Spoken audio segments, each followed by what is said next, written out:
Lucky Lefty Podcast, Onora Boys, back in the building, brought to you by Onora Whiskey. I'm glowing.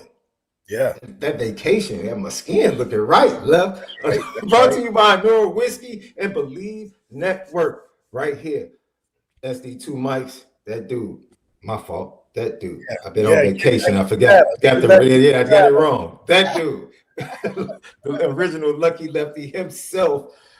We're brought to you by Onora Whiskey as always. Onora Whiskey. Oh, here we go with the Bengal stuff already. OnoraWhiskey.com. It's that premium American whiskey.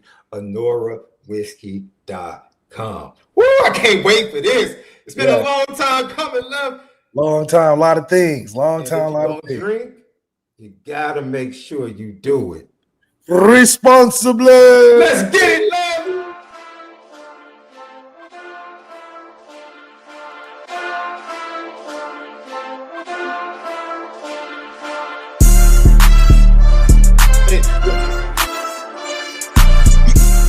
Lucky Lefty Podcast, YouTube, subscribe, hit that thumbs up, the like button, leave your comments, questions. We respond to all. Hey, I want to say thank you. Even with the hiatus, we picked up subscribers. You guys stayed loyal. You knew we were coming back, and we're back, not with a vengeance, but we're back with abundance, because it's a lot to talk about. It's a lot to get to. Left has been on a rampage on social media for like the last 4 weeks. Waiting to get back to this moment. Hit us up, Believe Network, Apple Podcasts, Spotify. Tap into us. Patreon.com/Lucky Lefty Network. Woo! It's good to be back, man. It's a lot going on in these fighting Irish streets, bro. There's a lot going on. Hey, I know you. The way I know you, you've been walking around with a peacock, boy. That's like right. You've been walking, right. Especially in these recruiting streets. You've been talking a lot of trash, boy. Absolutely. And, you know, it's just the jokes write themselves. They continue to just keep Notre Dame alive and well. I mean, we got old coaches speaking on us. We got the media, the world attention in the media. Mm-hmm. They're starting to acknowledge. They're saying this is a train I have to get on, because if it passes, I might pass up on more than just a football opportunity. I mean, we're seeing the NIL deals. We're seeing everything for Notre Dame, especially you're seeing the rankings in the pros come out where Notre Dame is flying all over the board. So it's just one of those things where an era is beginning in the landscape of college football that's so wide open. And we're seeing the shots, we're seeing the potential threats, but they're just not loud enough. It's just not loud enough. It's not enough. Because we shaking down the thunder. It's really coming strong with what everything Marcus Freeman has planned in the very beginning. And he's just continuing to ride that course. He's less face value like he was last year, but he's still making a heavy impact in all the right places. And these other teams are trying to catch up. You've seen the efforts from other teams that think they're on the level of us try to catch up. But it's just not enough, because every day comes out with another news story, something shocking that we're doing, something that we're putting and setting the world ablaze with. And then you hear your little recruiting stories of the Miamis and the Michigans. But at the end of the day, Notre Dame's coming out on top. Lucky Lefty Podcast. So today, of course, we're going to talk about Notre Dame jumping it off once again and getting their second commitment. Yes, their second commitment in the 2027 recruiting class. They got their quarterback left. They got their quarterback. Early. Is it the one that Notre Dame fans wanted? Is it the one that you wanted? But we'll talk about it, because I like Teddy Gerard, Cobb, Georgia, North Cobb, Georgia. He used to go to North Cobb Christian. He transferred from North Cobb Christian to North Cobb. So better, stiffer competition. Break down his film, talk about his story, his commitment, get a little background on it. And then, yes, just so you know, yes, Left, they are very high on Jaden Wade. Just so you know. Listen, I got that's the only recruit I'm seeing. Reports, okay? The only be recruit safe in knowing that is the next pot of gold, Jaden Wade, Jaden will be Wade. receiving an offer. Okay, you feel good? Do you Shut feel down the good about recruitment. that? You need to shut it Okay. down. Okay. You need to shut it down. That's Okay. listen. Maybe the commitment today got something to do. I'm just saying. I'm just gonna put it out there. But at the end of the day, I know what Jaden Wade's got to be the number one choice in the future. I'm just like, Yes. because I got the ladies and gents, let me just tell you, Left has been talking about this kid. Seriously, tell him. Since the 25 kids committed. Since National Signing Day of the 25 kids, he has been asking me where Notre Dame stands on Jaden Wade. Yes. And I'm like, Left, the kid is a freshman. Let him breathe. Let the young man breathe. Oh. And then here's the funny thing. Let the man breathe. Here's the funny thing. I would bring up the 26 quarterbacks. He would bring up Wade. Then I would bring up the 27 quarterbacks when the offers went out on March 17th. He would bring up Wade. Absolutely. And then all of a sudden, the rivals camp happened in Indianapolis. And everybody figured out, who he was. This is when I was like, you know what? Maybe Left was on to something. Maybe we should have ordered this, offered this kid when he was a freshman. Because now everybody is seeing who the kid is. He was only 28 in the All-Star Challenge a couple weeks ago. Notre Dame's cooking though. Notre Dame's cooking. And two, hey, we appreciate you, Penn State Sports Talk. We appreciate you jumping in. Yeah. Hey, we invite everybody. We tell everybody, welcome in.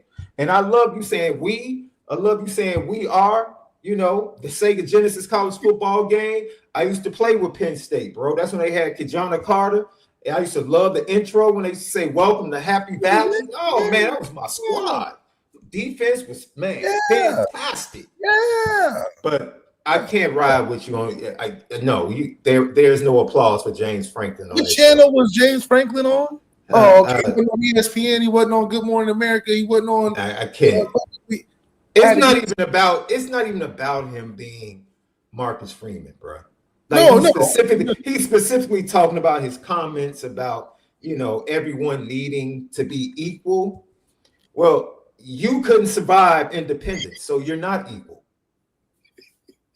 When you had the choice to stick it out as a program, you couldn't do it. No. Wasn't sustainable. You couldn't do it. Yeah, that's why James Franklin talked. Everybody needs to do the same thing. No. You need to fall in line. That's what you need to do. No. And let me talk trash a little bit. I'm having folly, Penn State. I'm having folly with you right now. So please don't take it super personal. We're just having fun right now.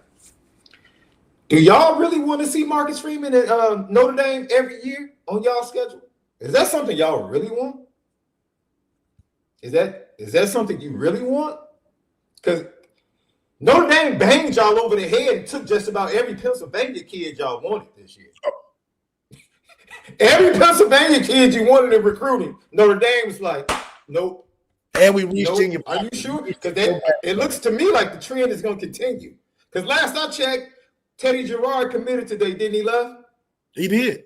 Wasn't that Penn State hat at the end of the table? It wasn't in front of him. It was all the way at the end. Oh, yeah, to the left. First one to the door, yeah. To the left, as Beyonce says. It was everything in the box to the left. Put that Penn State hat in the box. That was decoration, actually. It was just decoration. He needed some buffer around his choice to make it look like something. Man, we're back. Man, Penn State Sports Talk, we love you, man. We love you. We appreciate you. I hope we do get a rematch because that was a hell of a game. I will say this. Brett Bielema has been doing it all summer. Shout out to I'm an Notre Dame fan, lifelong, but I'm an alum of the University of Illinois. Shout out to my boy Brett Bielema, who's been sticking his chest out all year, ragging on the SEC. Just all summer long, he's been going at the SEC. Shout out to all the Big Ten coaches and the Big Ten commissioner talking that trash to the SEC. I have absolutely no problem with it, Left. Absolutely none at all. I don't have a bit of a problem with it. That's what we like. I don't have a problem with it. None at all. Talk that talk. Talk that talk. Because you know why, Left? It was going to be the SEC should send a thank you card to Notre Dame. You know why? This is the intro. I promise you, we're going to get to Teddy Gerard. We're just talking a little Notre Dame right here. Talking shop. Do you understand why the SEC should send Notre Dame a thank you card? Because if it wasn't for Notre Dame, it would have been an all Big Ten national championship game. And if you think the Big Ten is talking trash now, because they won the national championship, imagine what the talk would have been if they had Penn State and Ohio State in the national championship game. They was like double win. They said we can't lose. We can't lose. They would have been talking real greasy. Yeah. So SEC, we thank you. Thank us. Yeah. Thank us. Because it could have been worse this week. We saved you. The leverage. The leverage could have been worse. Yeah. Because they could have really rubbed it in your face, but we had to go and be like, back up. We got you fight. Yeah. We'll fight your battles for you, SEC. Yeah. Don't worry. Yeah. But I'm all for. I'm all for a rematch. I'm all for a rematch against Penn State. Oh, let's go. Let's go. They're more afraid of signing the deal than we are. Who, Penn State? Yeah, Penn State don't want to sign it. I'm talking about in the playoffs.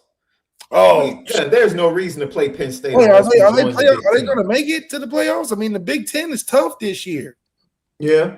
Big Ten. Hey, listen, they got some teams on that schedule now. They need to start thinking. Okay, Penn State sports talk. I love you, man. But now, let's be honest and truthful. Let's be honest and truthful. All right? Your quarterback is mid. And we're going to if this is what we're going to do, we can really get into it. Your quarterback is mid. He's been there 4 years. I haven't seen much improvement. We've been saying he's been mid for a while now. And your wide receivers were trash. Which ones? Trash. They had some. Last I checked, they had zero, not one reception, not one. That had nothing to do with did that have anything to do with the refs? Oh man, that's bad. That's bad. And you want to talk? Look, if it wasn't for the refs, we win by double digits because they took an interception away from us on a horrible pass interference call that had nothing to do with the play. Absolutely nothing to do with the play. Nothing. Yeah. Nothing. If Drew Allard is a top 5 player, Jeremiah is going. That's not a Christian Gray love. Christian Gray doesn't have to try to make the catch if Drew Allard doesn't make a horrible throw. The throw was horrible. The decision was horrible. Yeah, that's everything about Drew Allard in the biggest moment was trash. Everything. So all that luck stuff, throw it out the window. We would love to see you guys in the playoffs, semifinals, national championship. Hey, line it up, kick it off. Let's get to it. Good luck. Good luck. Good luck. Good luck. You got your running back coach, but good luck. Absolutely. Matter of fact, I hope my Illini face off against Penn State in the Big Ten championship game. Hey, I look forward to my Illini with Luke Altmaier to do good things this year. They got Luke Altmaier, top 10 quarterback. Absolutely. Look at that. Absolutely. Lucky Lefty podcast. So Teddy Jarrard, 4-star quarterback, North Cobb High School down in Georgia, commits to the Fighting Irish. Michigan, Penn State, Georgia, or other schools that were in the mix. He made his decision earlier today. And just to give you a backstory, he was one of only 2 quarterbacks to get an offer in the class of 27. Lef, you talked about that. You didn't particularly like the process that Notre Dame was taking, waiting as long as they did to give an offer. They finally gave an offer in May, and it was to Peyton Houston out of Evangel down in Louisiana and Teddy Jarrard. And it's safe to say that a lot of people, for different reasons, Teddy Jarrard is bigger, strapping, 6'3", probably would end up 6'4" in the 220, 230 range by the time it's all said and done. And then Peyton Houston is right around 6 foot, maybe 6'1", shorter, a lot more stockier, but far more athletic. And does he have incredible playmaking ability and a big arm? So something happened here, Left. Something happened here. I remember speaking to Teddy Gerard immediately after he got the offer. Very high on Notre Dame at the time. Spoke about the relationship not only with Mike Denbrock, but of course Gino Guidugli. And then he gets invited to the rivals camp. And honestly, Teddy Gerard was really, his recruitment was under the radar, in my opinion. And then all of a sudden, after the rivals camp in Indianapolis, it really took off and skyrocketed. Peyton Houston went to the rivals camp and pretty much just did what Peyton Houston does, right? I think the other quarterback that was in contention for an offer was your boy MALIK Ziegler. All right. So let me ask you this, Left. Let me ask you this important question. If you were looking at a young man that played the position of quarterback and you felt really good about the young man, you liked him, but his team was 1-11 on the season, would that give you pause or would that give you some concerns when you evaluate that young man? I would love it because it to me it's a great setup. The great setup will be 1-11, and it's more than a individualistic effort that you have to go from 1-11 to better than that the next season, which would define more than what tape would show. I think obviously, getting better, you would see better technique and stuff on tape, but if you can have a direct influence from going 1-11 and in the year turn all around and you be a big reason for that, that's a higher grade for me that I can't see on tape doing the daily comparing individual, so to speak, talents. But that's why you got to do a deep recruitment process on all of these guys, especially at quarterback, when it comes to trying to find as many different factors outside of just what you're seeing on tape that can give you a psychology of a player that you really need as a quarterback, because you got to know how they think and respond to adversity. And usually a lot of these recruits, fortunately, are on these teams where they're barely losing a game. So you kind of miss out on that evaluation process of what are they like through adversity, what are they like when their team isn't good, because in college it can be all over the place. Now, you got some true bloods that have their standard records and everything, but you really want to take a lot from a quarterback that can galvanize a team and not necessarily put team on his back, but have qualities of a good leader and show progress, because you want to be able to, as a quarterback, take your team on a journey somewhere. If you're on the team that's always winning, the journey as a quarterback, it's just different. You don't really get a leadership standpoint, more fitting in what everybody's doing. But when you're 1-11, there's no way else to look. There's nowhere to hide, right? Nowhere to hide. So that's where in your mind as a coach, you like, man, they better use a quarterback if he's worth a damn, right? Yeah. If he's got any sauce to him, on top of him being individually great, if he can show that he can take the team and win games, when we clearly know that team was trash the year before, that's way more of a heavy impact in the recruitment. If I'm a Mike Mickens or Guidugli, because now I can be like, okay, I can match the talent with who I think he is while watching him. And it's amazing because, in my opinion, like I said, I think MALIK Ziegler was he came to the Irish Invasion. They got to see him up close. And I think he was in serious contention to receive an offer, to be a third quarterback to receive an offer. I think they really liked him. But sometimes the evaluation is very, because some people could look at the evaluation of Teddy Gerard and say, dude, you played at North Cobb Christian. Like, you really didn't play against stiff competition. Yeah, you threw for yardage, and yeah, you completed 73% of your passes, but now he steps up in competition, right? But for Teddy Gerard, when he went to that rivals camp, that's when he showed, going up against some of the best, that he belongs. And that's when his recruitment really took off. It really is. So I just want to go back to a conversation I had with him. I talked to him. I have an article over at IB, Irish Breakdown, you can read about the offer and what he felt. But I give you this tidbit, Left. I talked to him on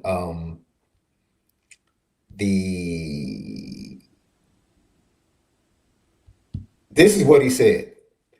Originally, his plan was to commit during the season or after the season.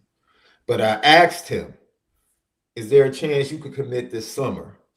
His exact quote, it depends if I really feel good about a school. It would be after summer, but if I don't, and I'm not sure, after the season. So even if he felt good about a school, he felt like it was going to be towards the end of the summer. We're sitting here in July. This young man has made a decision on July 24th. So, like, what that right there was tells you that was June 21st. That ND train was moving fast. Now it was now I'm glad you said that. So now he says it on June 21st, but then the weekend of June 13th happens. Well, all the recruits are on campus together for an official visit. And then for the next 3 weeks, Notre Dame goes on a historic commitment run. They just bang, bang, bang, bang. Everybody from that weekend commits. Everybody Left. That's crazy. I've never seen a weekend. Maybe I'm wrong. Please correct me. People that have been connected to Notre Dame even before I became a fan, let me know. Because I know the banquet weekend for Lou Holtz back in the day, they used to just, anybody that came that weekend was a committee. That's why schools would literally pay young men not to go to that banquet weekend, because they knew if Notre Dame got them on campus, Lou Holtz was going to close the deal. And I'm starting to get those vibes now, almost like, okay, Marcus Freeman is like, you remember Wild Thing from Major League? Yeah. You come in, that's almost Marcus Freeman now. Like, dude, hey, signal the closer, bring him in. Oh, yeah. If a kid comes in on an official visit, more than likely Notre Dame's going to have a great chance to close this young man. So this is the atmosphere that Teddy Jarrard gets his offer, and he gets to sit back and watch all of these dominoes fall, and gets to watch Notre Dame pretty much seal their entire 2026 class in the month of June and July, with one left this Saturday, and that's defensive lineman Elijah Golden. That's the only loose end. That's the only loose end. And this is the atmosphere that your 27 quarterback now, Teddy Jarrard, he's sitting back watching all of this momentum and saying, do I really want to wait to make this announcement after the summer is over in August? Let me take you to a conversation I had with him right after the Rivals camp. He leaves the Rivals camp. I said, Teddy, how was Rivals camp? Great time, had a blast, super excited about being able to compete, all of these things. And I asked him this question. I said, Teddy, this was on July the 3rd. This is the day before the holiday. Teddy, has the last 2 to 3 weeks given you some clarity about your recruitment? Now, mind you, our conversation happened on June 21st, where he's telling me his timeline. He goes to Rivals camp. His recruitment picks up. Keep in mind, Rivals camp was in Indianapolis. Bookmark that. Rivals camp was in Indiana. Bookmark that. I'm not saying anything happened. I think it played a part. I don't have any easy passes go through Indianapolis from. I'm just saying that the Rivals camp was in Indiana. That's all I'm saying. I don't have any sources. That's not intel. I just find it interesting. Geographically, there's a lot of things that very interesting. There you go, Left. That's all I'm saying. That's all I'm saying. So, has the last 2-3 weeks leading up to Rivals camp and after Rivals camp giving you clarity on your recruitment? Yes, it's giving me clarity. I tried to sneak, me being, the sleuth I am. I tried to kind of guide them into like letting me know. I said, does that mean some schools are standing out and separating themselves? Geographically. I could have said that. Yes. I thought I was going to get more. Because the way I worded it, I was like, okay, I'm leading him into like answering it a certain way. And I'm sure he's a smart kid. He's already media savvy. Already. I picked that up. He's very media savvy already. IU wasn't on the table. So and he pretty much just hit me back with, it's two teams. It's two teams.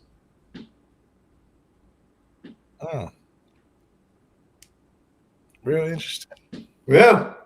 At that point, this is July 3rd. So this is July 3rd. Going into the holiday, he got the 2.5 fast. Yeah. Going into the holiday, I text Brian Driscoll and was like, yo, I don't know who the other team is, but it's pretty much down to Notre Dame and somebody else. And whoever it is. In my opinion, it was Michigan. A lot of people might think it was Georgia. I don't think it was Georgia. I just don't. And he's great friends, by the way, with 2027 tight end offer, 4-star tight end offer, Grant Havlin, who's also from Georgia. They stay about maybe an hour away from each other. So look for Grant Havlin maybe starting to pick up and lean to Notre Dame after this commitment. Just a little tidbit. But I think the other team was Michigan. However, could Bryce Underwood have played a part in the thinking? Some people tried to throw that out there. I don't think. He just never struck me as a kid because he camped at Notre Dame. He went to the Rivals camp in the Midwest. He just struck me as a kid that did not want to stay south. You know what I'm saying? Like in the short time that I got to know him, he strikes me as a kid that wants to take challenges. And he is not about the razzle dazzle. I think that also played into him not dragging things out. I remember one of the first conversations we had after the offer left, and I was asking him about his game, what makes him great. I said, what's your best qualities? You know what he said? My decision making and I win.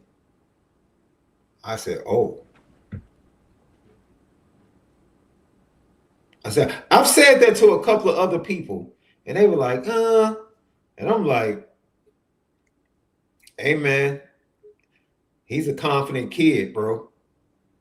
He's a confident kid. He's like, all that other stuff. He was like, yo, I'm trying to improve my completion percentage. I'm like, you completed 73% of your passes. He's like, yeah, I know. I'm trying to get it up to 75. I'm like, okay. All right. He's like, I don't turn the ball over. I got a quick release. I make great decisions and I win games. He's like, that's me. I'm not trying to be the strongest arm. I'm not trying to be the fastest runner. I make great decisions. I got a quick release. I win ball games. That's it. That's what I do. Go check the resume. I said, okay. I said, all right, I can rock with this. And then when he puts on the performance at Rivals Camp, I said, okay. All right.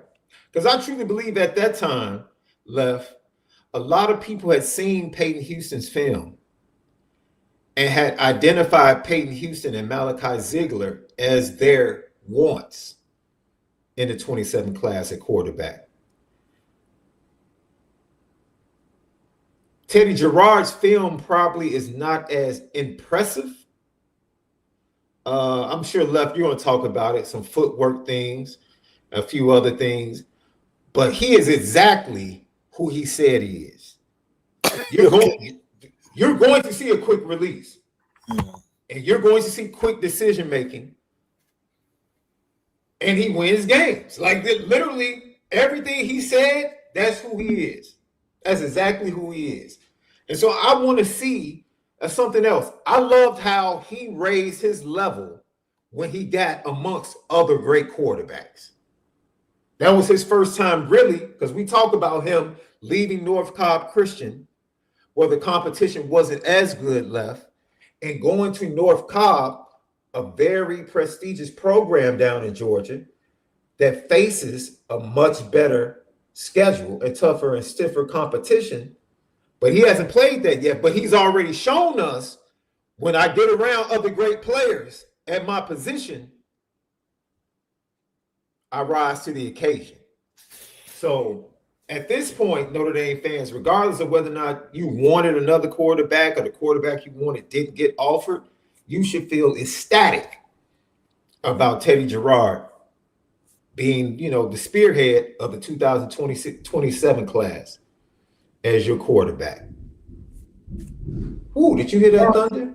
As long as he wasn't the 1-11 guy, and we can rock with it. Yeah. Doma Wap. Hey, let me say this too before you go. Shout out to Doma Wap. Shout out to Elizabeth Crook. Shout out to Coach Vic and everyone that's reached out to us.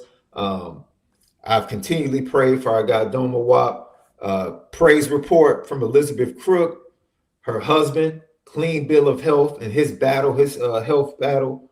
Man, love you. Let your husband know we love him, and you guys continue to live life and love each other, man. That's what we say all the time. I just want to go ahead, tip a cap, and acknowledge Doma Wap and Elizabeth Crook. We're still praying for you, still praying for your husband. Absolutely.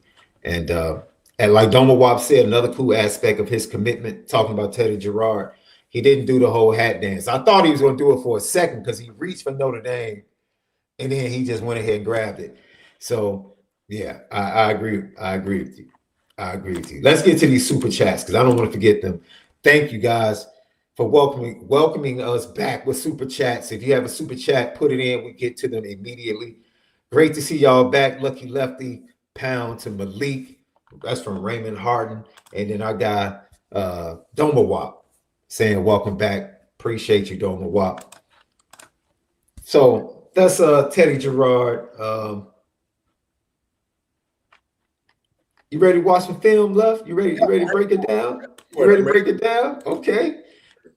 Let's watch some film of this young man, the newest commitment to the Notre Dame class. And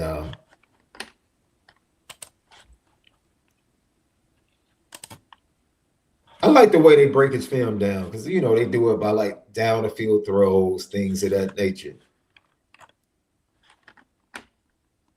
Let me take it back a little bit, Left. 11-2, like you said, he wins MVP.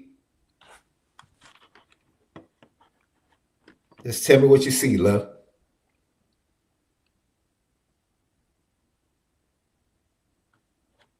Okay, nice spot open shot. We know he can hit water staring in the boat in the ocean. That's good.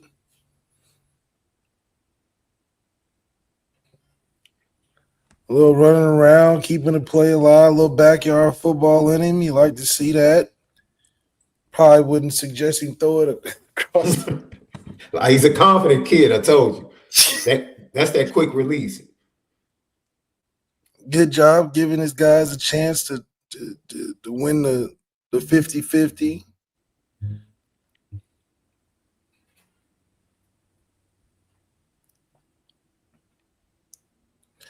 It's not a kid that's making a ton of progressions either. It's just more so, pick your spots, get to him. A very matter of fact-ish quarterback. He's a very accurate quarterback. I'll say that. Yeah, just matter of fact is he set his mind on something he's gonna do. That's the play. We're gonna run it like that. We're gonna make it happen. Focus on what he's trying to get out of a play, which is you can see the focus and intent there. This I don't think this is a guy where you're gonna speak about him like CJ Carr, where you're just like, oh man, this guy is 4D chess. He's just so understanding of the game. He's just got it to a T. I think this is a kid that, which we need a little bit of a flavor of in the quarterback room, more of a guy that he could just make a bad play good because he's just a football guy. He's going to find where he needs to go. He's going to think quick on his feet. He may not be the brainiac of the room, but his physical play allows him to show his genius. Is when all the house is on fire, he knows how to run in there and save all the people. You know what I mean? So you're not, like you say, you're not going to be super impressed from his film because you're going to just think it's, athletic and simple, simple reads, and he has some creativity because he's a taller guy, which is a benefit. You 6'4", 250 running around like you, Kyler Murray, that adds some good athleticism to an offense where, these defensive ends are 6'6" and fast, and now they got to think about bringing you down, let alone catching up to you. So that's some stress on the defense. I don't see us, putting him in situations where he necessarily has to go 90 yards on a 2-minute drive against number one defense. But I do see him being productive in the sense of like being a guy that guys can rally around. He's one of those tough guys that can run through a brick wall, and he's going to be real straight to the point, but it's something that you can win with, and he's going to be a tough competitor. And I think that's what you want to build, especially a roster like Marcus Freeman is building, such a open air competitive space where everybody's up for a challenge. And, you get a guy like this on your football team, you get an edge. I think that's what the quarterback room needs, a little bit of edge, a guy that he makes the group look a little tougher. We got a lot of baby face assassins in the QB room right now, look real like they just got their driver's license, like real cute, with the fro and the, boy wonder look. But at a 6'4", 250 monster in there like this kid, you're thinking, okay, we got a roster full of something different. And I think that's how you have to develop the roster over time. It used to be small guys like me and Ian. And now, look, you got guys that Gino, like, we probably wouldn't even recruit y'all. You got to at least be as tall as Gino, and that's a small, select group of men in general. I mean, Gino is 6'4", 6 something crazy. So I do think this is a part of Marcus Freeman's evolution and what he wants the quarterback to look like from a physical standpoint is, and shoot, next thing you know, he was close with a Deuce Knight. He's right on the mark with a Jaden Wade, but this is a nice transition to show you what this caliber looks like for Marcus Freeman. He's not looking for the dainty Bryce Youngs with the cool finesse. He's the Riley Leonard mixed with a little bit of better, so you can see Marcus Freeman got the wheels turning when he wants to show what he wants his quarterback to look like from a physical standpoint. Mm-hmm. It was a short-lived thing when we went from a Drew Pine and a Sam Hartman. Now we got the Riley Leonards and the these kids like Teddy, and then Kenny Minchie's big dude. So okay, hey, small guys not allowed no more.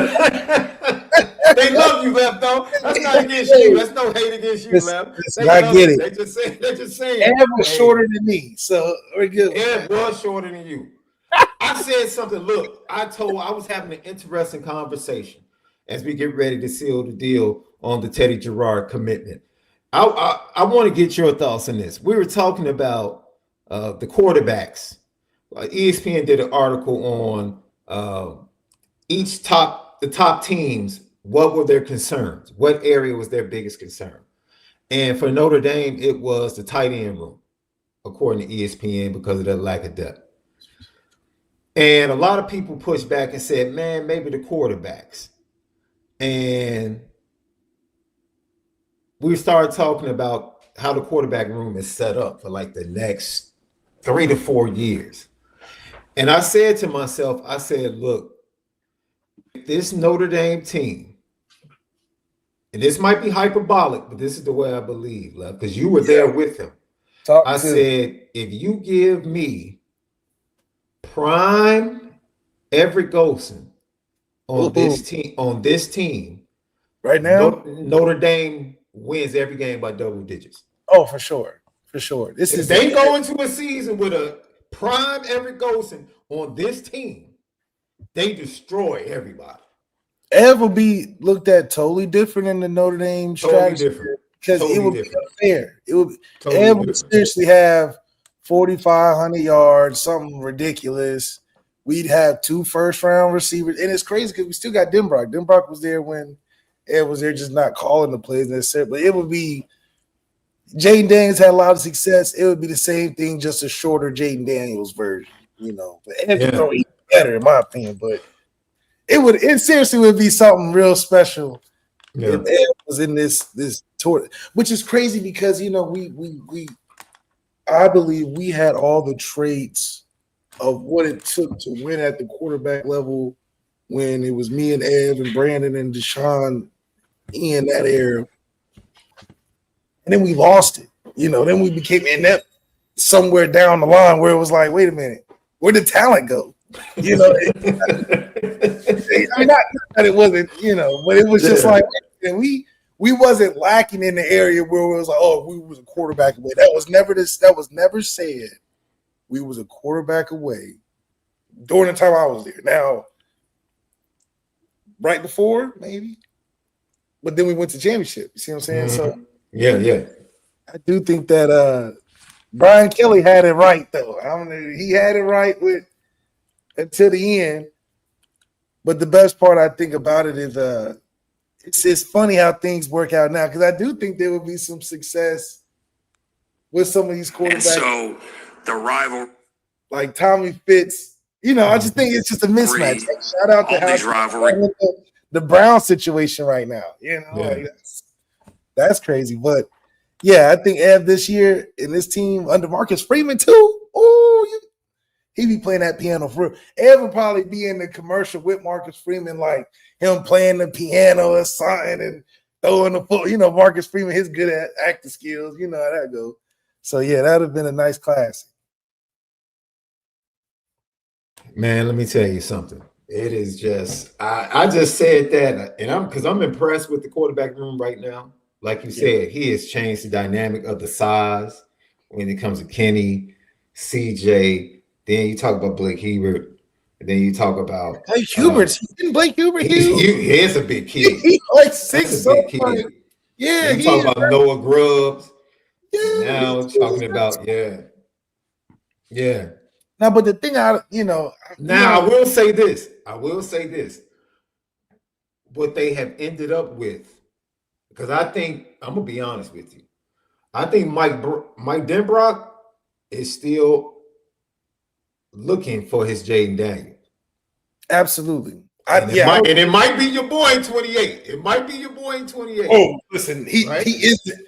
That's whatever we doing now. We got plenty of time to talk about Jalen Wade. We got plenty of time. We got plenty of time to talk about Jalen Wade. Hey. However, Left, I do think they hung in there for Deuce.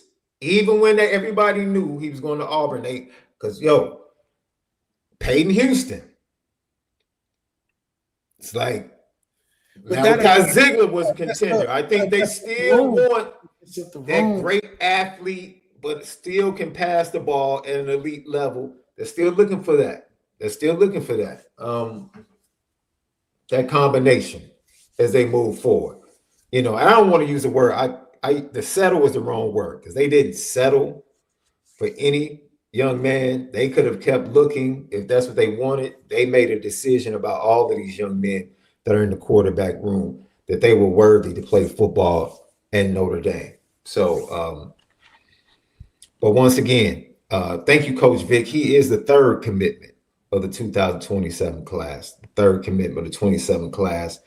And right now, wide receivers, Quinn Burrell, they only need 2. Heck, they got 5 in 26. So I don't even know if they take more than 2. And I probably would say Julius Jones Jr., Notre Dame legacy, out of Florida, at Aquinas. I think he plays at Thomas Aquinas. And Quinn Burrell out of Chicago, who I saw in person at the Irish Invasion. Bro, you know how somebody is listed at 6'2", 6'3", but they look a whole lot bigger up close. Maybe it was just his, and maybe let me say pause right now, because I already know this is, somebody in the chat is going to say something crazy. I just looked at his calves and was like, oh, okay. Yeah, he's going to drag some dudes. And then when I saw his ability to actually separate next level reps, I was like, okay. Yeah, sign the dotted line, young man. Yeah. It's time to be Irish. Yeah. I have him favoring the Irish right now. I do. I have him favoring the Irish. It's going to be tough. Julius Jones Jr. is everybody in the world is coming after him, bro. Bama, Texas, Georgia. Yeah. But at this point, Marcus Freeman, they really believe they can go get whomever it is they want. Yeah, it's the fallout from playing a championship game, winning against the teams you did on the way up. Because, people have a very revisionist history. They like to remember the last couple games anyway. And regardless, we was in the prime time spotlight for the moments and the biggest moments of the season last year.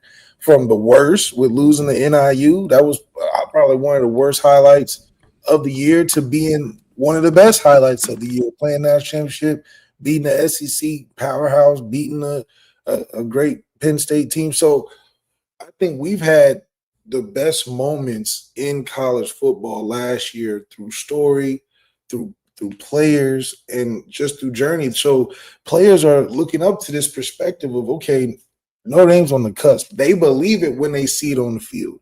We don't have recruits coming like Noah Grubbs did back then saying, I need to see it another year. Now they're like, if I don't commit within the year, it might pass me. If I miss this train while it's hot, because somebody knows something. We seeing this going run after another, rolling after another. All I see is another signings and records and leaderboards and top things from these Notre Dame players graduating.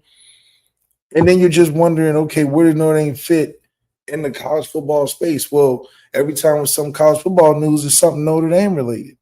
And then, hey, Marcus Freeman just is that great backstop that you can just say, if they have nothing else, Marcus Freeman got something going on that's interesting enough that not that it's bigger than the brand, but it makes the brand not even more credible, but more digestible. Notre Dame is a legacy brand. It's been around since black and white TV. It's so big of a brand that these younger generations aren't understanding the importance of it. But then when you get a Marcus Freeman figure to come in and make it look cool, they'll be like, oh, this is something big. Because you go to other schools and you look at their legacy programs and you see how deep it goes. It's like, oh, it's not that rich. Marcus Freeman bring the cool with the old, and like, oh, this is cool. It's cool to be old. It's cool to have legacy. there's a value that he's created that exists bigger than just getting some money.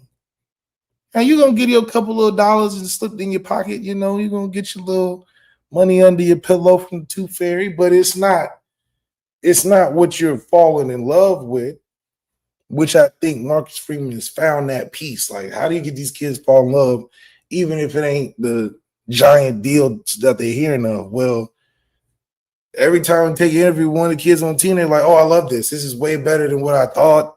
I'm getting way more out of it than just playing football.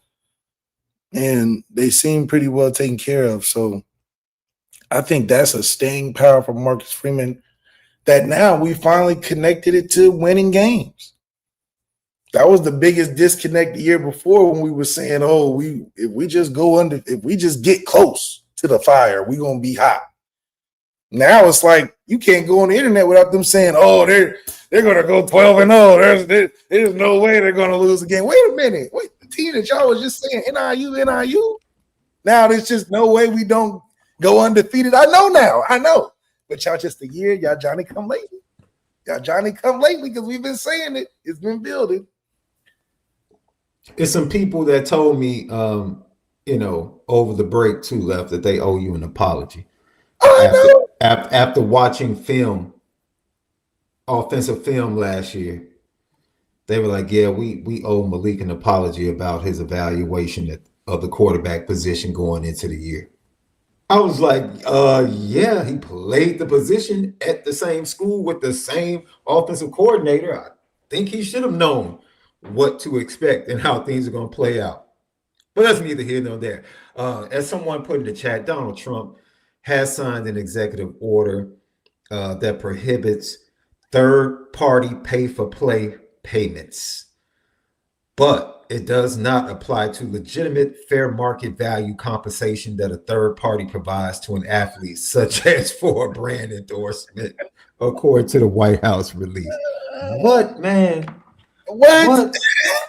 You know what I despise the most? When the adults screw everything up, don't take accountability, and then ask other people to help them clean up their mess. Yeah. Help us. And when you have conferences in schools that have won national championship after national championship, but they're so bad at being stewards. They cry poor. The University of Alabama is literally crying poor. The SEC is literally crying poor right now. Not crying. They're crying poor. Not crying poor. Help us.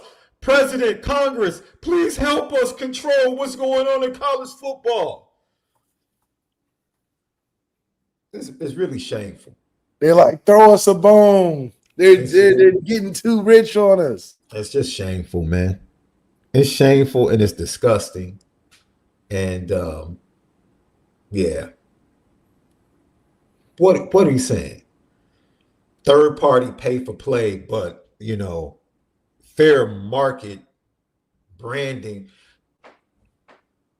Ladies and gentlemen, laws do not stop the lawless from doing what they want to do. I'm going to say that again.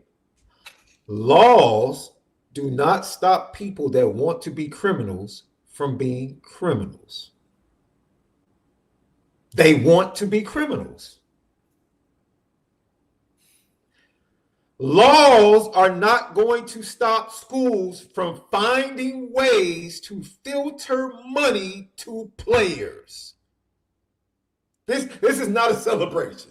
We've been doing, college football programs have been doing it for half a century. They've been finding ways to filter money to athletes. Do you really think this executive order is going to change that? You know why? Because the top brands and top schools will continue to entice young men to come to their schools by any means necessary. That's not changing. Because their logic is somebody's going to do it. Literally, right now, SEC schools, I'll say it right now, SEC schools are giving compensation to high schoolers to not visit other schools. In particular, one school in Indiana. I'll leave it at that.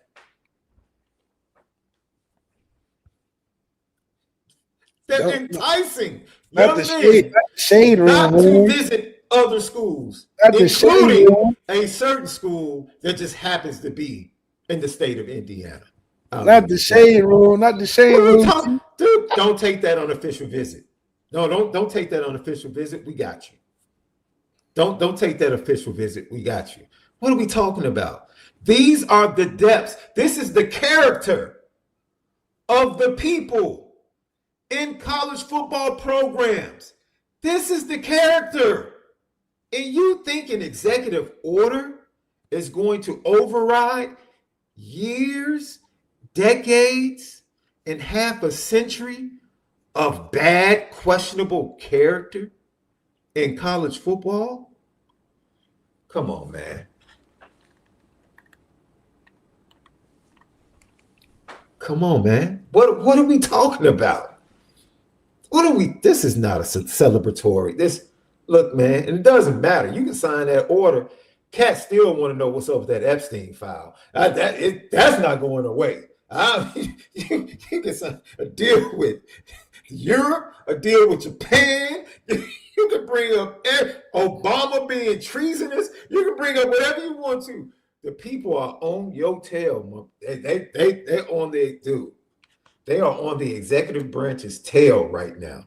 It's really crazy. That's a great reference point. Doma Wop, the Sherman Act, antitrust. Look, man. It's just, man, I don't know, man. I don't know. Instead of getting help, just be better adults. How about that? Be better leaders of the schools, of the conferences, NCAA. How about that? Those in charge. How about be better at your job? How about that? Do that. And then let's see where the dust settles.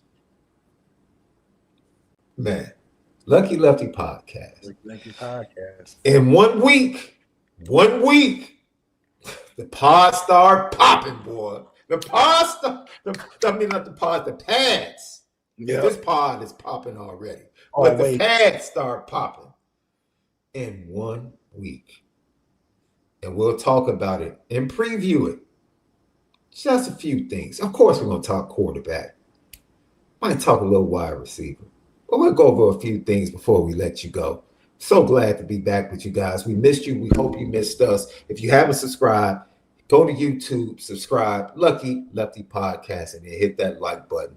We appreciate it. If you have a super chat or a GTB question, put it in. We'll get to it on the other side. Lucky Lefty Podcast. We spin it different. What's up, family? The merch shop is finally here. Lucky Lefty Network merch shop. We got it all. From the shirts to the hoodies to the hats to the nitty gritties. Come here right now. Shop with us. Come get the swag, because you know, if anything else, we spin it different. You see the gritty. You see how we get down. It's elite.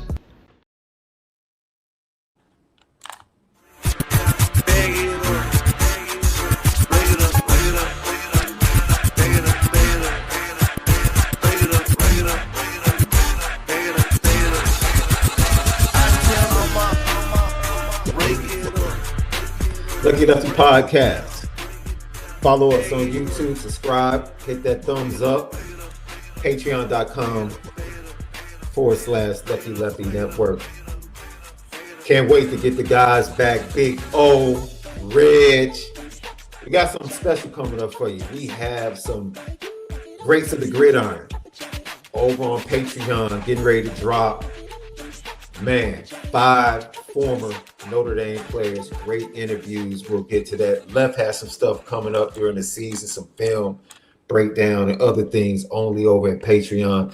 And then Believe Network.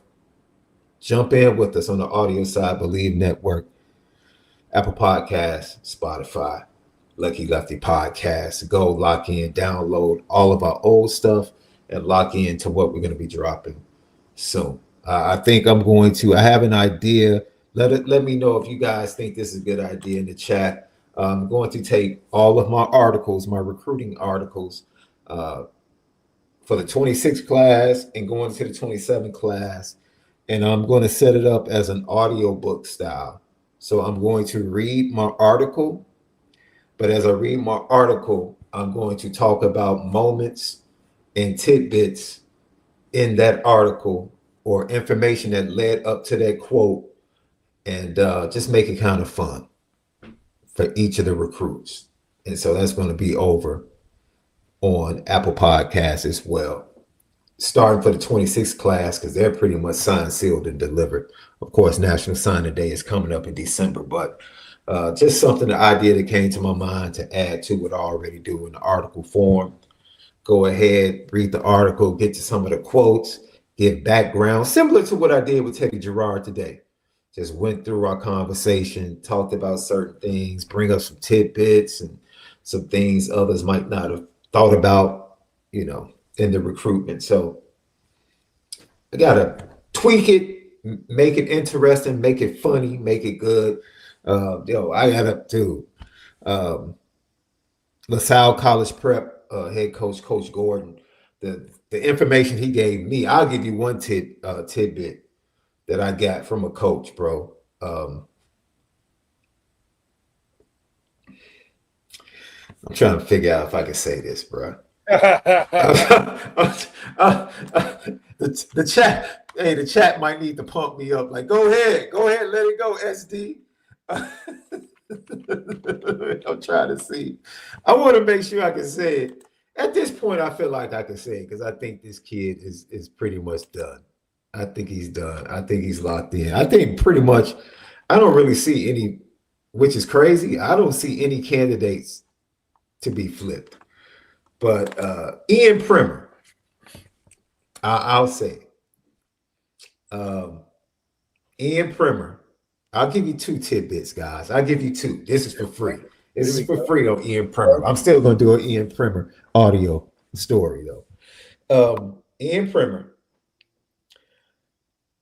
of course, it was Notre Dame, Kansas State, and Iowa State, right? He's from Great Bend, Kansas. Kansas State was never really close. Never really close. But his greatest relationship was with Matt Campbell and the Iowa State staff. So he goes to Notre Dame.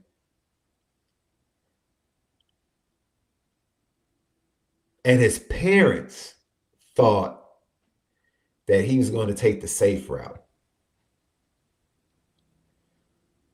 So in as smooth as a way as they could, the parents kind of gave him their blessing that it was cool to choose Notre Dame.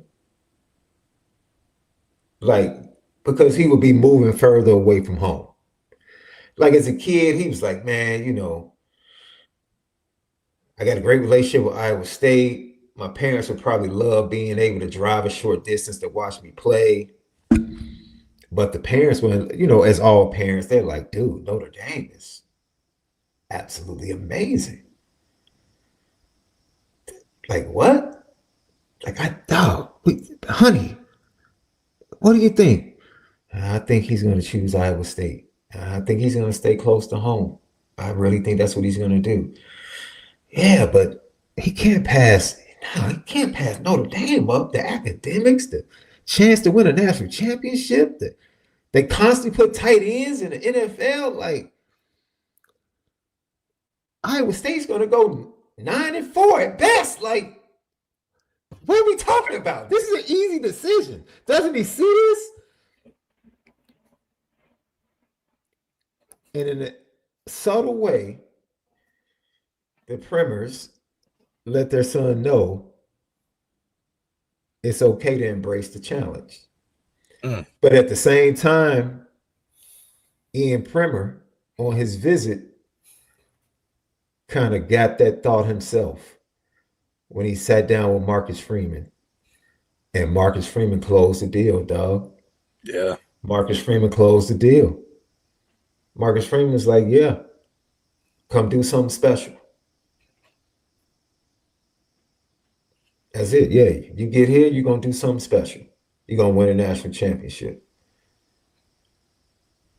And, that's the type of kid he is, bro. That's the type of kid he is. So they played into who he was.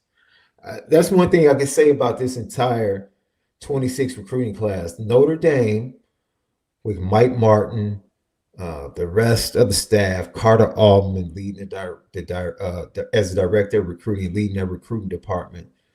They have done their due diligence learning about these young men outside of the film collectively, and cultivated official visits and unofficial visits that played into who they were. And ultimately, that's why you saw the success you saw. You want another tidbit from Ian Primer, love? Yeah. This is the piece of information I was thinking about, but I'm gonna go ahead and say it. Kirby Smart and the Georgia Bulldogs actually called the Great Bend head coach during the open period because they wanted to come out and visit Ian Primer. And they said, yeah, coach, before we visit,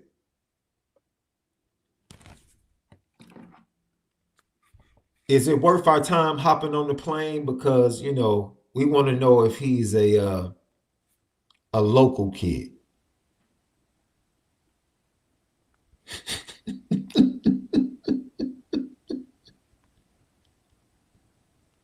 Local kid. Yeah, we want to know if he's a local kid. Yeah, we want to know if he's a kid that's not even looking to leave the Midwest in the state of Kansas. You budgeting the gas on the plane? What are we talking about here? We just need to know if it. I know Georgia was the first school in the SEC to set their budget at 20.2 for the athletic programs, but you can't afford to fly from Athens to Great Bend, Kansas, just to say, what's up, kid? We like you. We want to offer you peace. We'll holler at you. You couldn't even do that? Blame the tariffs. Blame the tariffs. Stupid. Georgia, a school known for going all the way to the state of California to get a kid like Brock Bowers to go from one coast all the way across the country. Hey, to I might fly. Brock Bowers, I might fly out there too. I might fly out there too for Brock Bowers. 3-time All-American? Sheesh. He only lost 2 times in college, ever. Man, Coach Aaron Beck had me dying in tears. He said, man, it was the craziest thing I ever heard. So he brings Ian into his office and he says, Ian, Georgia wants to know if you're a local kid and whether or not you're truly interested in leaving the state of Kansas. Because it's too expensive. Ian Primer looked at Aaron Beck, head coach of Great Bend, and said, if I'm not worth their time to come see, there's no need for me to talk to him. I say, I love this kid. Yeah. I love this kid. That's just, look, the tidbits like that I'll be dropping on audiobook. I tried to make it kind of like a storytelling thing. Like that's the type of thing I'm putting together. You're getting your TikTok storytelling together. Yeah, there you go. 15 to 20 minutes on all these 26 kids, make it fun. So, that's just a tidbit. Drop it on the network. Camp starts next week, Left. Where are these kids at right now, bro? Are they, because they're coming fresh off a break. They had to be back on campus 2 weeks ago. They had about 3 to 4 weeks after the spring to go. A lot of them traveled abroad, went over to Europe. A lot of them came home. Micah Gilbert was back home working out, putting out workout videos like every week. Kids are living different lives. It's different. It's different, look. we wasn't going to Italy, and then and coming into camp off of an Italy tour, Fashion Week, ESPN runs, NIL signings, and your own camps. We couldn't even run our own camps; it was illegal. So it's a lot different pressures. I mean, you got guys going into camp that's thinking about, hey, I got deals I gotta uphold in the season. I can't come in here trying to fight for a spot I don't know is mine and go too hard because I gotta get ready for prime time. And what my agent said, I can come to training camp. I mean, these are the things that guys got to think about. Yo, that's crazy. So now, wait a minute. Agents are literally on the sideline in fall camp. They might not looking at perspectives, but actually looking at present day clients. That's crazy. You just brought that up. I'm like, yo, that's crazy. It'll have to happen. I mean, these guys are thinking about going, not know what classes I got to register for. That was the pain. Yeah. Me and my dog Jay Hayes. See your boy Jay Hayes. Get into the summer, gotta sign up for classes. They think about who to sign to get the next bag from. Yeah. About, you know, I'm on. See, when I was in college with my dog Jay Hayes, we was on Karma Loop. We was trying to use our little summer stipend. Karma Loop. We went to Macy's at the little Mishawaka Mall, trying to go into to get our little. We had $2,000. Man, Christian Gray and Leonard Moore probably laugh at my little stories. Man. They dealing with big bills. You know, they gotta go to Italy to shop. I don't know that. So going into camp is a different mindset. Yeah. I'm thinking first round. I got some things. You know, we got LaFun points. We in there robbing a little LaFun merchandise store and trying to get little Taco Bell at the bottom of LaFun. Like that's real struggle. You know, they got chefs and mopeds and bikes. My first bike got stolen at Notre Dame, so I can't relate. They got a parking lot full of cars that is not the car lot out there. Them is in players' cars. So going into camp, your mindset is a lot of distraction. Yeah, that parking lot, that little lot across from the Google. Yeah, what? Yeah. And it's not I see some Tahoes. I remember the last time I went up there for the invasion, the players that were helping during the camp, they came over the bullhorn and said, current players, you can leave for your meeting. Because I guess they had a meeting coming up in like an hour. And yeah, on my way out, I definitely saw the parade of vehicles. Oh yeah, vehicles coming in for the meeting. Yeah. They even lazier SD. They got the mud room, a little electronic station to charge mopeds. Yeah. Electric bikes, scooters. Man, listen, nothing was better growing. No, this is funny. Nothing was better than when, unfortunately, one of us would get hurt and we got a cart. Because on the cart, you get to ride the class. That was the highlight of getting out that shower and walking all the way to D-Bar. Mm-hmm. I had the little go-kart because I was my little injury. So right. Well, it was like you work hard, bust your butt, and you like, okay, I got 5 minutes to get across campus in the cold in my Timberlands. They don't know the struggle. And I got to go to South Dining Hall on the way, and I got to cut through. Look, it was different. So, but I am excited to see just how good you can preserve, like Marcus Freeman can preserve what we're so used to doing and taking a professional setting in college, right? Like you got guys' heads all over the place. Mm-hmm.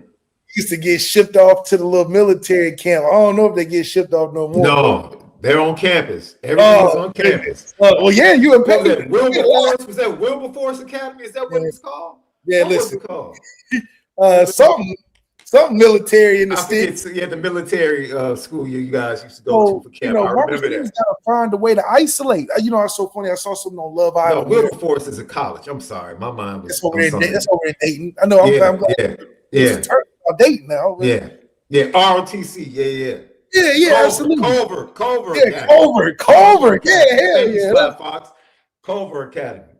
Man, they didn't play around there. But the thing was is that That was our way of getting away to focus. Mm-hmm. How do you do that in a training camp in 2025? The toughest thing for us was phones. You know, get your phone. Phones is the least of their words. You got agents, you got outside people, you got the media, you got the deals, you got brands, you got agents, and this is to go to practice. This ain't even, we ain't talking about the pressures in season. And well, I can tell you one thing for sure that Marcus Freeman has done. He has streamlined access to his team from the media. We've seen that over the last year. And dude, they have cut down access during the spring. They have cut down access during the fall, where you get like the first 4 to 5 quarters or first 4 to 5 periods, and then it's like, all right, time for y'all to go. And basically, we just basically see them stretch. We see them stretch and run shells, and because now you get paired and you start getting paranoid. You start putting things you don't want to know. It's such a interesting thing to think about when you're still trying to hold this facade of this is college sports. Yeah. Because now the stakes are higher for everybody, not just the players, coaches too. Yeah. You think Mike Mickens is sitting there thinking like, oh, I could just kick my feet up? No. He's like, dude, I'm the number one recruiter in the nation. I got to turn out 2 more first rounds. I got one on the, I got to produce. So I think it's an excitement. It's an undertone too, because at the end of the day, Marcus Freeman does such a great job of changing the roster to the point where we really don't know who the ones are. Based off of last year's performance from backup guys. Now those guys are coming in with an edge. Guys that we brought in like Strowman. Guys that didn't get to play or didn't play long enough before they got hurt. Coming in with the edge. Yeah. You thinking I don't know how you go in there with the depth other than a couple spots, maybe your corners, and even the corners are still deep. But your depth is D-line's crazy. Al Washington, where you at? This is Al Washington and Gino Gadouli's camp to shine. Facts. The spotlight is on now. All Washington and Gino Gadouli time to shine in camp is the first week. They need to be the high, because that's Marcus Freeman's whole thing.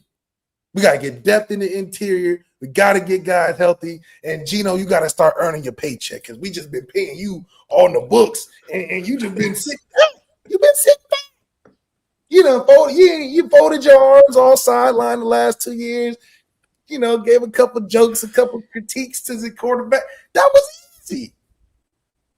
Now we got to see you full display. I'm talking about sweating every practice. I need to see you out there earlier with the guys. I need to see you out there early with the guys before practice. He staying earned his check. He staying get a lot of accolades and adulation. Well deserved.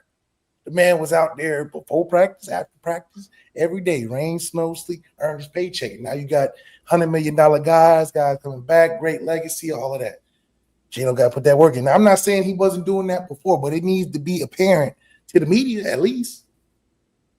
You can't slide it. Because Denbrock not playing either. Denbrock like, listen, this is my time to shine. Defense took over for a couple years now. The big guns are there. Heisman guy. Playbook's open. Remember what we do? He said, hey, where's that LSU playbook in there? I need to blow that thing up. Oh. All these things I got to put all these things in. We got the bombs over Baghdad back in business. He said, I don't have 2 guys, I have 3. Now we got 2, unfortunately. Shout out to Brand Brown doing his thing over there. But we got 2 guys that can do anything in the playbook. Chris Ash he don't know what's going on. He's just trying to take notes and do it. Come on. So everything is set up for everything we need to work on to be just this much better from last year. That's the difference. We're not wholesaling, changing everything. It's just all the things that we knew we were missing in that championship game should be the highlight going into camp. You know what? Jay Hayes, you got to come on with this one day.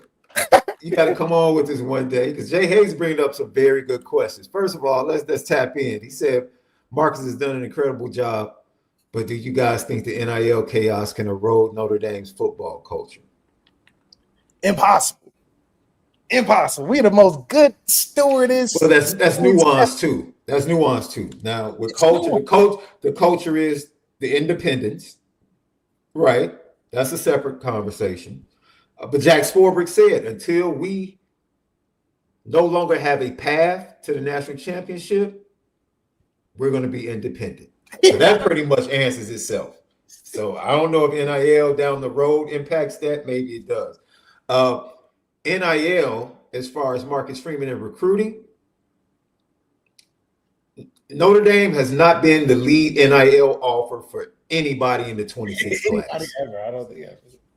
So them not leading the way in NIL has not impacted them not being able to have a top 3 class in 26. That's so, what that's that date. And left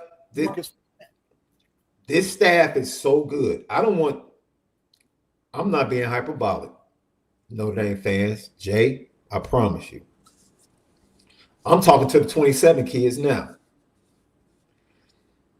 This Notre Dame staff, not just coaches and Marcus Freeman, I'm talking about recruiting, and Mike Martin has been an incredible, his NFL scout background and his ability to have honest conversations with parents and young men about NIL and how to use Notre Dame in the NIL space to go beyond just the money. Let me tell you how to stretch this brand out. Let me tell you how to take this and make it last and keep it going even as you go into the NFL. I've heard so many conversations.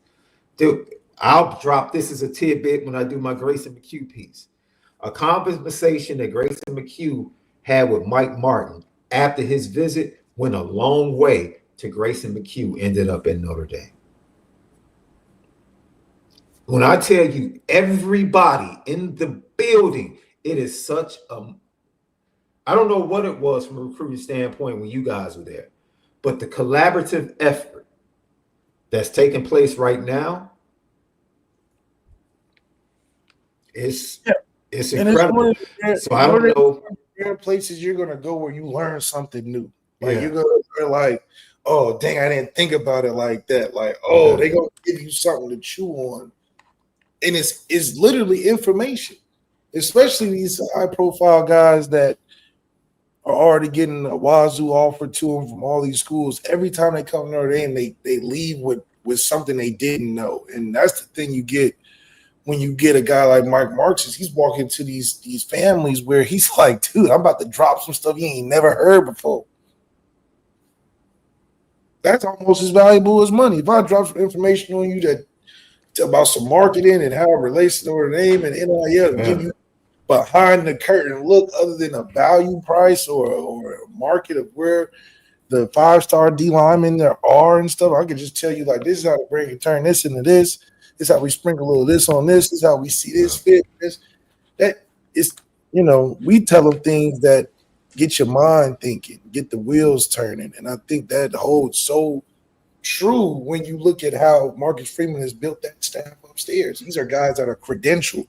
You got to have passported 15 different countries and 16 different resumes and be half pro, half this, half that before you can even come back to the building.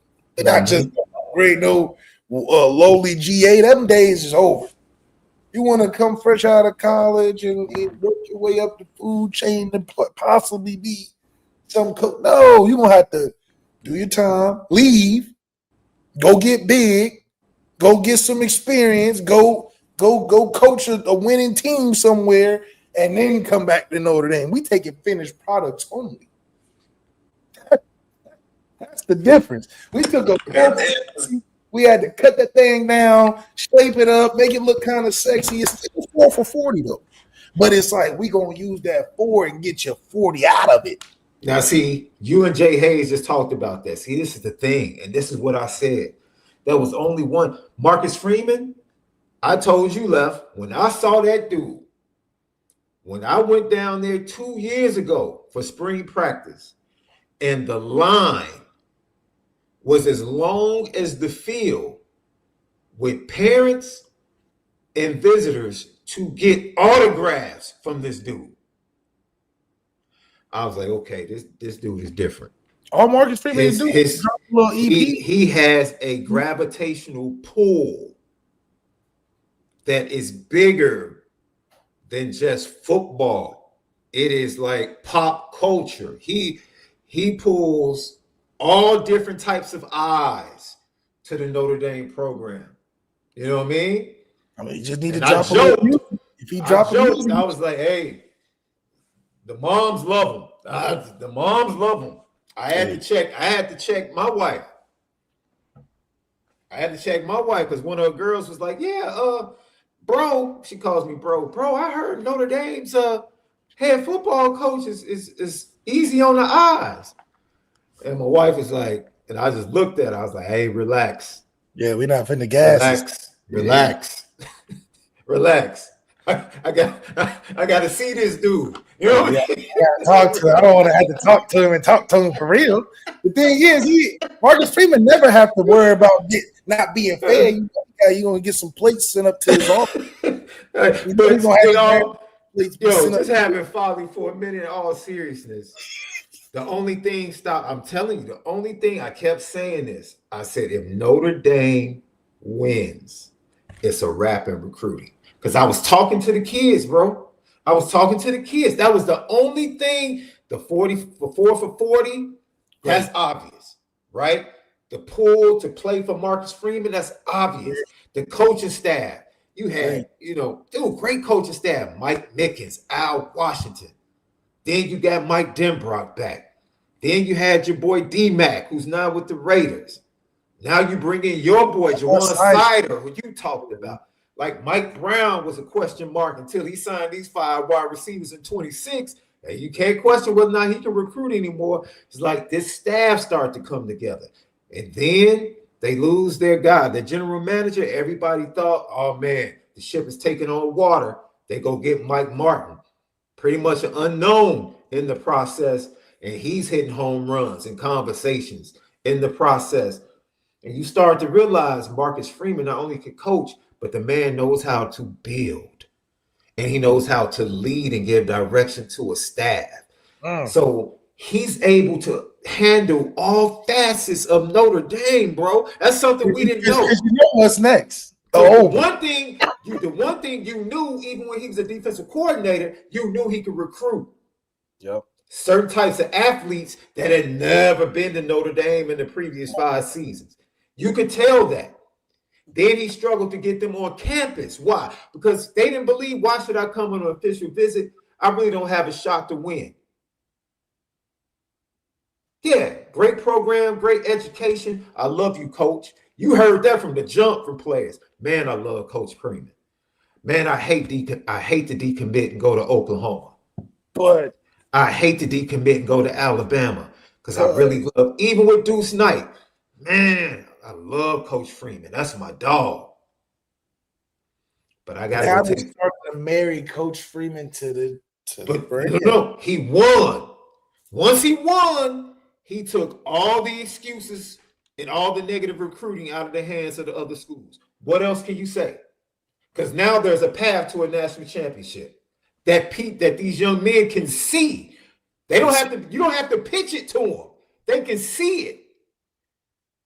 And literally what you heard from the June 13th recruiting weekend from all of those young men that eventually committed to Notre Dame was, we come in here to win a national championship. There is belief, not just in the building, there is belief from recruits that they can win at Notre Dame that previously didn't exist. That didn't exist. It didn't exist.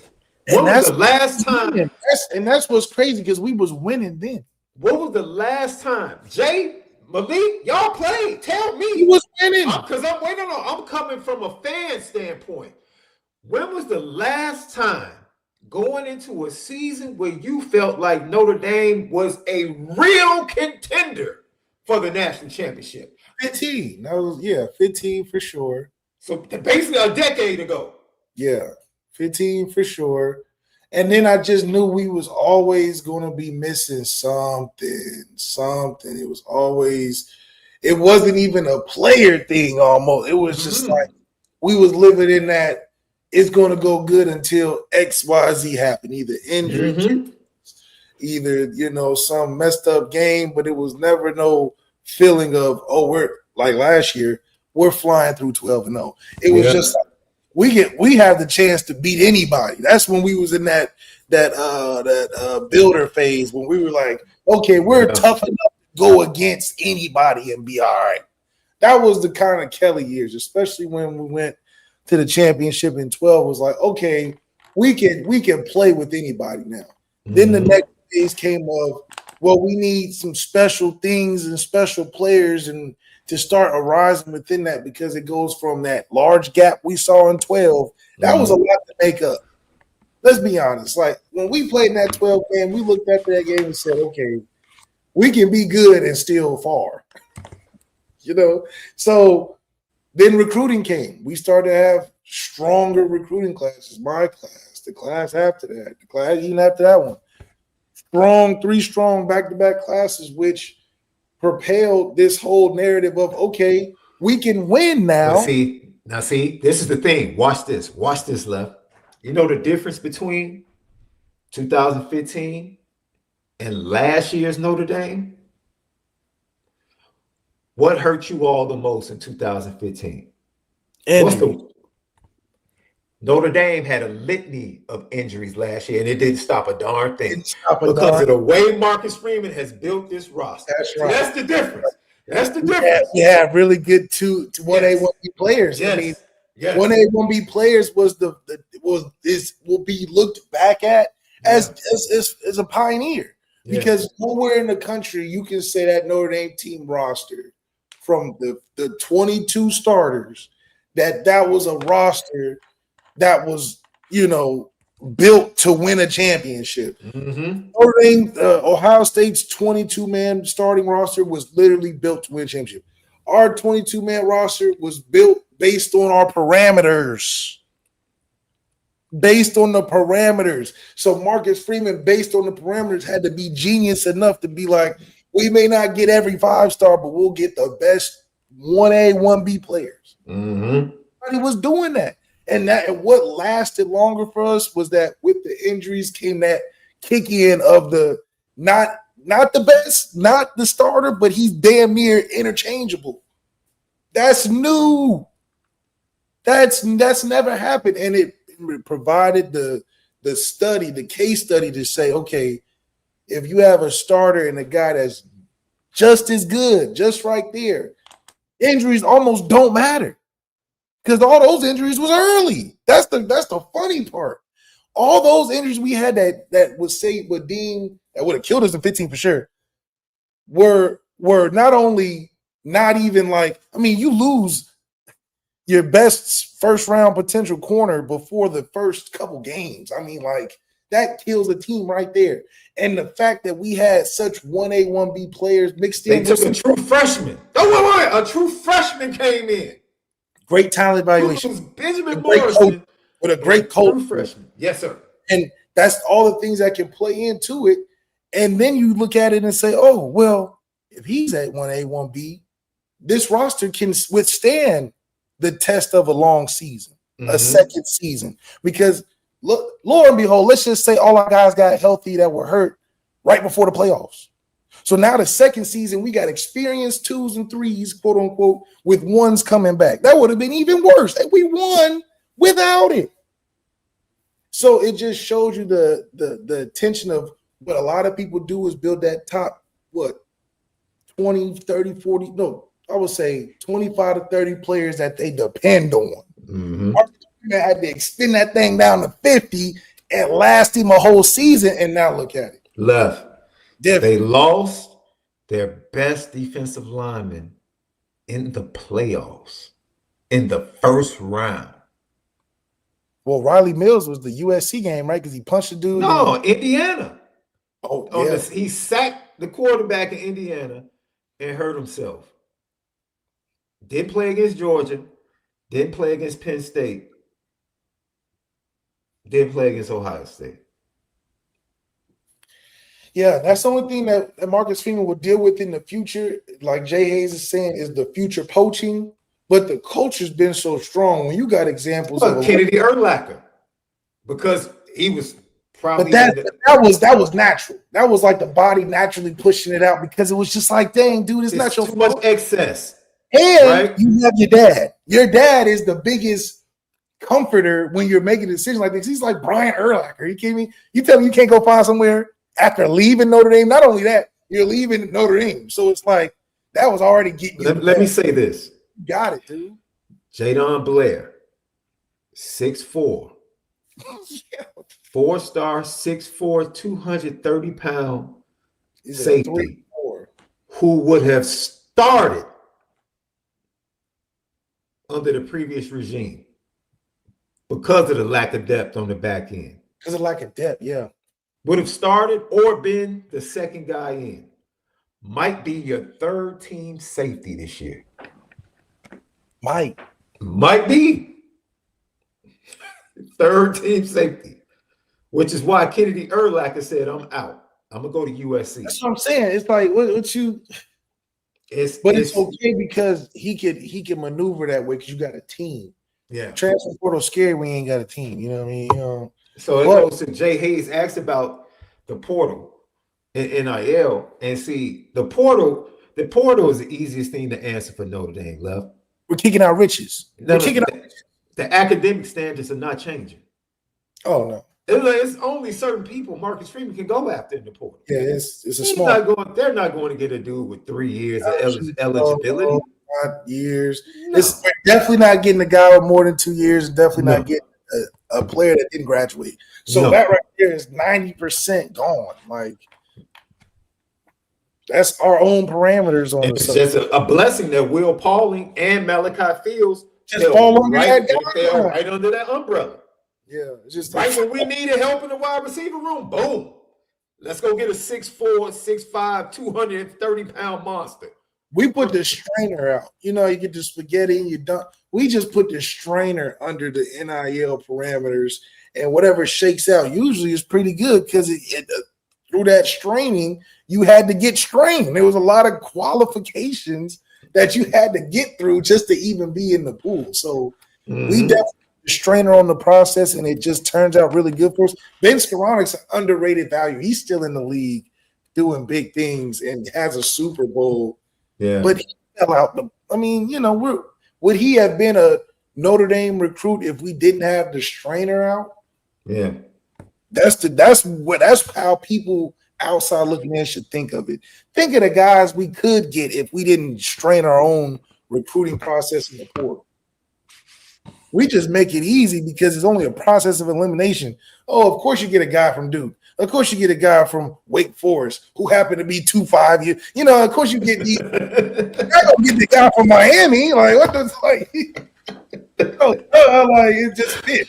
So, oh man, dude, it's like he can't even give us a recruiting violation when they talk about on TV. Sam's playing for Wake Forest, taking snaps in the game, and they're like, "Yeah, he's headed to Notre Dame right after this. After he's out the locker room in the bowl game." That was crazy. Yeah, but everybody's like, "Duh, he's going to Wake Forest. He's He's like 30 years old. He's like, of course he's going to Notre Dame." So it's just like one of those things where, as much as the parameters seem to hinder us, they help us be clear in our objectives. Like we're not going to Auburn you and then bring your homeboy who know how to make you feel good and put a T-shirt on him with an Auburn logo and say we do great business. No, that's your homeboy they just hired that they moved here to get you. It's funny because watch this. I was laughing. I sent this to somebody. I was watching SEC Network, and I guess they chronicled the spring practices for South Carolina, and they did a full segment on how South Carolina has 5 brother combinations that play for them. And like big brother and little brothers, like, the quarterback Sellers and his little brother plays on the squad. And they're talking about how great it is for a university that parents can watch both of their sons play for an SEC school. And I'm like, man, y'all sitting up here trumping and brothers playing together. We sitting up here getting NFL. Yeah, y'all putting up the big banners. I'm putting up division banners when we putting up actual legacies, Hall of Fame, Ring of Honors, bringing the Ring of Honors. We're getting Thomas Davis Jr. We're getting Devin Fitzgerald. Yeah, We're getting Elijah Barris. We're getting y'all bringing former freaking NFL great Thing 1 and sons Thing coming 2. to Notre Yeah, y'all Dame. offer Thing 1 and Thing 2. Okay, what's the history? It's a good story to sell on Saturday game day. Y'all want to do a whole segment on brothers playing together, like they grew up playing together. Highlights when he walk in the building. We playing his dad highlights, and then we playing his highlights. We had dad career stats next to his potential. Y'all talk about freaking frat, went to the same public school. They both got an offer. Congratulations. Great heartfelt story. You can't run with it. It ain't got no. Come on now.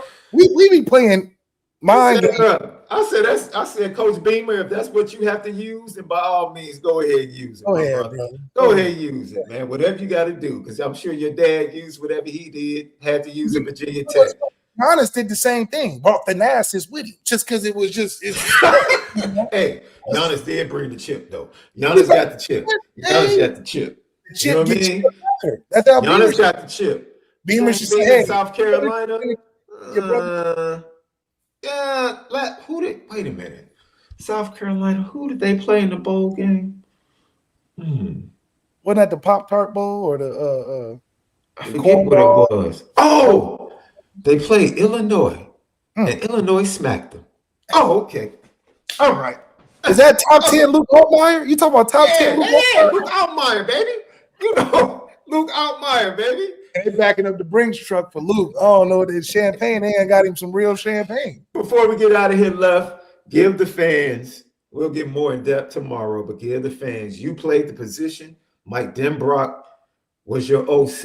You went into a fall camp, but you were pretty much known as the starter going into the camp. It was called a battle, but pretty much everybody knew that you were going to win the quarterback battle going to that fall camp leading into the 2015 season. Kenny Minchie, CJR, Steve Angeli's now in Syracuse. But a lot of people feel like CJ Carr is his job to lose. I will say this. A lot of people didn't think Kenny Minchie would beat Steve Angeli out. A lot of people didn't think Kenny Minchie would make it close or make it a close battle heading into fall camp. Kenny Minchie, according to a source that I've spoken to, was the leader for a certain moment in spring before CJ picked it up. So I'm very interested in seeing how this goes in fall camp. What should we expect from these two young men? I think you should expect two guys trying to find their footing.